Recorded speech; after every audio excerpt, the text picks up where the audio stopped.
What is up, everybody? It is your boy Nick Noodles coming at you with another great video, and today we're back from the dead. I am going to be trying to do at least one video a week. I know I've been slacking, but I hope you all enjoy this one. Today we're going to be talking about how to get shoes for retail.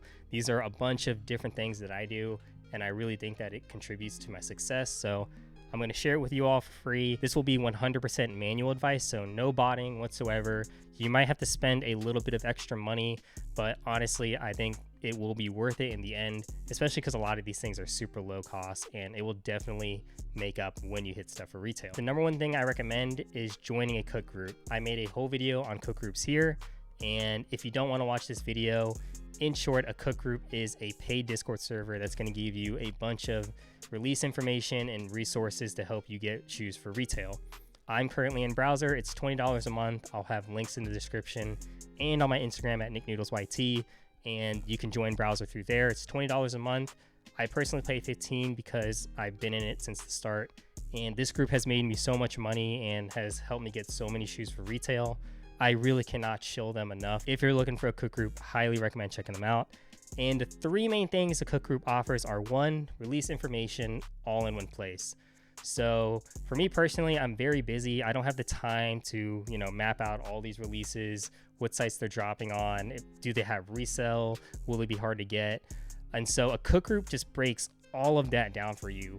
What sites are releasing shoes? What time are they releasing shoes at? How's stock numbers looking? How's resale looking? Do you need an account to, purchase off this site? Is it a Shopify site? Pretty much anything you would need to know about a release is going to be in a cook group, and it's really organized.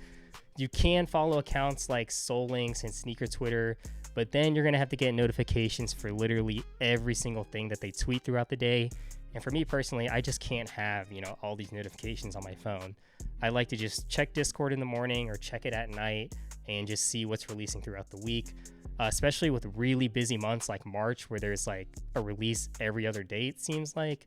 Being in a cook group really just helps to break all of it down and stay organized. The second thing a cook group offers is restock monitors. So restocks happen at random times, on random days, on random sites, and they're pretty much impossible to hit manual without a restock monitor. So if you're wondering how people hit restocks, it's with a monitor. The nice thing about restock monitors are they have add to cart links, and these will take you straight to the checkout queue. You don't even have to find your size, add it to cart, hit checkout and then go to the queue. You literally hit your size on the Discord monitor and it takes you straight to the checkout queue. You can also use this on first come first serve releases, especially if it's a GR and it's releasing on like 10 or 15 different sites. This is always going to be like 5 times faster than refreshing on new arrivals, finding your size, and then going to cart. This is going to take you straight to the checkout queue. The last thing a cook group offers is it's going to give you an idea of what sites to go for and which sites to avoid. Especially on GRs, there's a lot of sites you want to avoid because they favor bots. And so being in a cook group, you'll get an idea of what to go for and where people are having manual success. And also for like Shopify domain change drops, there's going to be a lot of assistance for you in terms of answering the captcha question, as well as getting you the right link if you can't find it yourself. So yeah, those are just some very basic things that I think make a cook group worth it. Again, I cannot promote browser enough. A lot of groups will charge you $40 to $60, browser's $20. And honestly, if you join it and you don't like it, then you only lost $20. But I really do think you can make your money back from that $20 investment. The second thing I recommend is getting an autofill. If you are manually typing your information in 2022, you are automatically, at a disadvantage. Having an autofill is going to be 10 to 20 times faster than manually typing, and they're very easy to set up. If you don't have a paid one, you can just use Chrome or Safari autofill, and these do exist on mobile too, so go ahead and set it up on your phone as well. You can also set up Apple Pay and Shop Pay.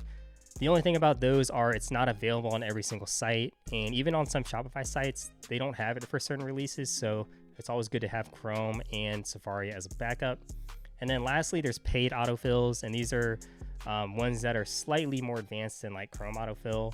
I personally use Cardinal, and Cardinal's a very powerful tool because it can pretty much go through the Shopify checkout process without any manual inputs.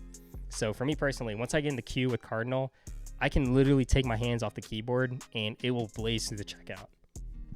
There's a lot of other autofills that do this. If you're in a cook group that offers an extension like this, definitely take advantage of it. I think Cardinal does renewals now. I got like a $15 lifetime key a year ago, and it has made me so much money. So yeah, make sure you have an autofill. It will definitely save your life on a lot of these first come first serve releases. So for my third tip, this primarily only applies to Nike and sneakers, and that is to have as many accounts as possible. And you want to do this because sneakers and Nike is based on luck.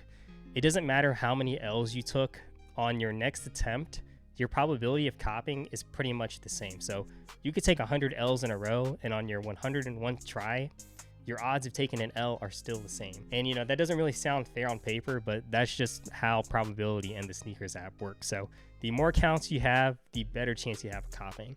I used to not think it mattered, but after doing it for a year, I can confidently say that it's worth it. I've had so many times where my main account didn't hit, but some of my extra accounts did, and it's just so easy to set up. All you have to do is hit up your friends and family that don't go for shoes, use their phone numbers to make Nike accounts, and then for your profiles, you're gonna wanna make sure you make small changes to your address. What I do is my street ends in trail, so I'll do TRL instead of trail, and then you can also just add extra digits to the front of your address or extra letters. If you have a friend that lives near you, you can just ship it to their house and then use your regular billing address. I've done that fine as well. And then for cards, you're gonna wanna make sure you have a different card on each account. If you don't have multiple cards, you can just use privacy. And yeah, that's really all there is to it. You don't even need multiple iOS devices unless you're going for a Nike app release. On sneakers releases, you can just use the desktop website. What I do personally is I have one phone that's on data, so it's not connected to Wi-Fi. I have an iPad that's connected to Wi-Fi, and I have an extra phone that I don't use connected to Wi-Fi. And so I enter 3 accounts. I really should start entering 4. But I'm pretty confident you can enter 5 or 6. This is one of the easiest things you can do, and I think you'll really start to see immediate success just entering multiple accounts. My 4th tip is to know how sizing affects the market.